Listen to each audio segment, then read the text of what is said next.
Hello and welcome to the Underhive. We are back with some more How to Command the Death Guard.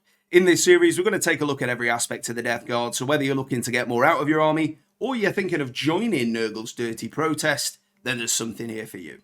In this episode, we're continuing our thought experiment as to how we can glow up the 7 plague companies to bring them up to a reasonable power level in light of the power level that Votann appear to be releasing at. Again, I'm sure that if something needs to be done with them, GW will just nerf Votann rather than trying to glow up every other faction. But this is just a fun thought experiment to see how I would improve the 7 plague companies if that was the direction we were going in.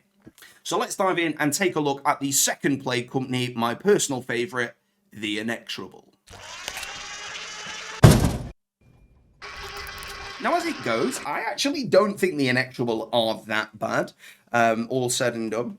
The stratagem, Ferric Miasma, add 2 to the distance of a charge roll declared against an Inexorable unit. So you pick that, your opponent's target in that unit, you go, right, okay, I'll have them as the target of Ferric Miasma. Anything that wants to charge them for the rest of the charge phase is going to need an additional 2 on the roll. I think that's fine as it is. I've had good value out of that in the past. I don't think that needs to be any more than that. Adding 2 is good enough for 1 CP. Ferric Bly. Now, Ferric Bly is good to play into Armour of Contempt because it essentially nullifies it. But that rule was printed before Armour of Contempt, and it kind of feels like it doesn't do enough now Armour of Contempt is a thing, and also seeing that the dwarves are getting Armour of Contempt as well, despite not really needing it. So I would change Ferric Bly, and I think what I would do with it, so as it stands, it is, while an enemy unit's within contagion range, each time a friendly Inexorable model makes an attack against that unit, improve the armour penetration by 1. So I would still keep the limit that it has to be an Inexorable model. So it has to be within the detachment. You can't just run a small Inexorable detachment to bring Ferric Bly and just get that effect throughout the rest of your army. You have to be running an Inexorable force. I think that's fine. I would keep the additional AP as it is, essentially keeping the rule as it is here, but just adding one thing on top. You may ignore any and all modifiers to AP. And so what that means is you will ignore Armour of Contempt rules in your opponent's list, but you can still have the benefit you're getting from Ferric Bly, because the rule you're ignoring is any of them. It is Armour of Contempt rather than all of them. So when the rule is written like that, any or all, generally like the Emperor's Children can, they can ignore negative modifiers whilst keeping positive modifiers if they have any.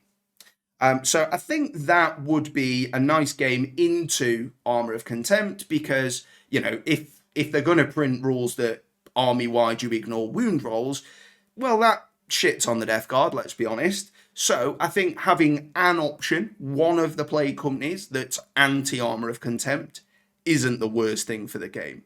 Because not every faction has that. Not every faction has modifiers to AP, and of course demons don't care about AP whatsoever. So that rule isn't going to be strong necessarily game-wide.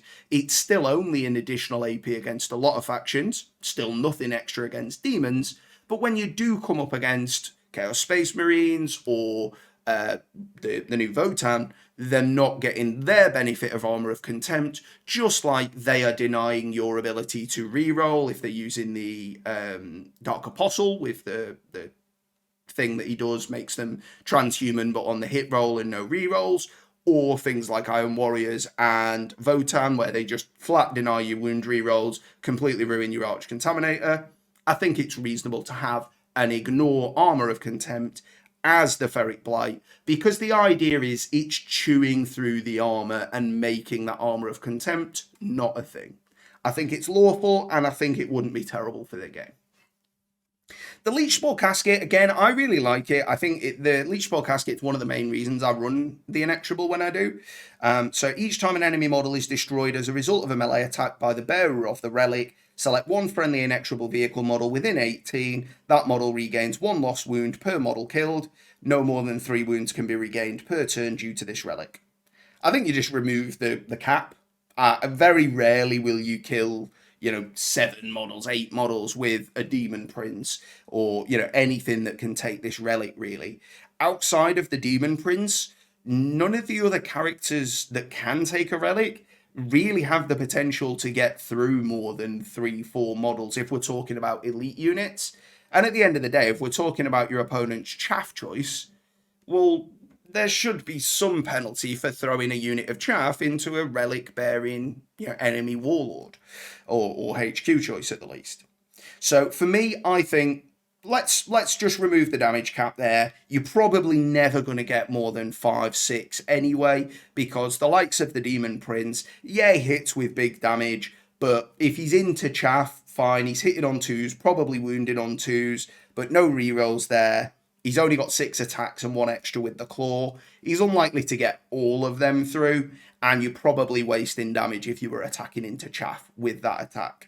So for me, I think remove the damage cap would be fine, but you could leave that as it is and it'd be fine as well. I think for the Inexorable, it is Ferric Bly that needs a glow up, but otherwise still a fairly strong plate company. Well, that's it for the Inexorable. A little bit of a shorter one there, but that's because they're in a decent position to begin with. If you've got any suggestions for how they could be glowed up, please do let me know in the comments. I'd be very interested to continue the discussion. But otherwise, thank you so much for watching, and I will see you next time in the Underhive.